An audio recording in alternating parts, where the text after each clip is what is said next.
Kita ke informasi selanjutnya, Saudara. Kuasa hukum Brigadir Joshua melaporkan kasus tewasnya Brigadir Joshua ke polisi.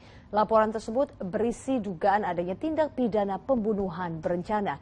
Sementara Komnas HAM mengaku belum menemui istri Verdi Sambo dan tengah fokus terhadap 3 hal penting. Kuasa hukum Brigadir Joshua yang tewas dalam kasus polisi tembak polisi Senin siang menuntaskan laporan mereka di Bareskrim Mabes Polri. Laporan tersebut berisi dugaan adanya tindak pidana pembunuhan berencana, junto penganiayaan yang berujung korban meninggal dunia. Laporan disetujui setelah tim kuasa hukum menunjukkan bukti berupa surat elektronik dan foto serta video kondisi jenazah Brigadir Joshua.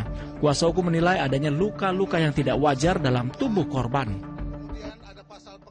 Ditemukanlah ada beberapa sayatan, kemudian ada beberapa luka tembak, kemudian ada beberapa luka memar, kemudian ada pergeseran rahang, kemudian ada luka di bahu, ada luka sayatan di kaki, ada luka di telinga, kemudian ada luka sayatan di belakang, kemudian ada luka di jari-jari, kemudian ada membiru di perut kanan kiri atau dapat di tulang rusuk dan sebagainya.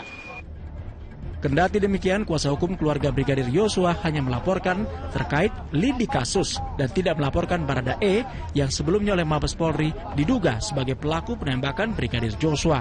Pihak keluarga pun berharap dilakukan otopsi ulang untuk menemukan titik terang kasus polisi tembak polisi. Sementara itu, Komnas HAM menyatakan terus bergerak mengumpulkan data terkait peristiwa ini. Komnas HAM telah mendatangi rumah almarhum Brigadir Joshua di Jambi Sabtu lalu. Dan Koordinator Subkomisi Pemajuan HAM BK Ulung Hapsara menyebut saat ini mereka tengah fokus pada 3 hal penting. Kami ada 3 fokus utama begitu terkait dengan keterangan dari keluarga Brigadir J.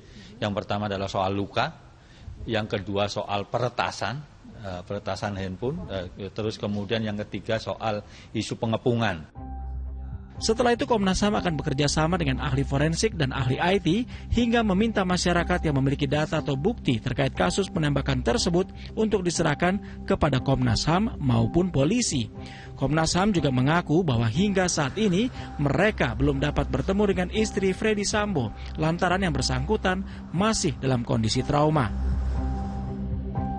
Tim laboratorium dan forensik Mabes Polri Senin siang juga kembali melakukan olah TKP di rumah dinas Verdi Sambo di kawasan Duren 3, Pancoran, Jakarta Selatan.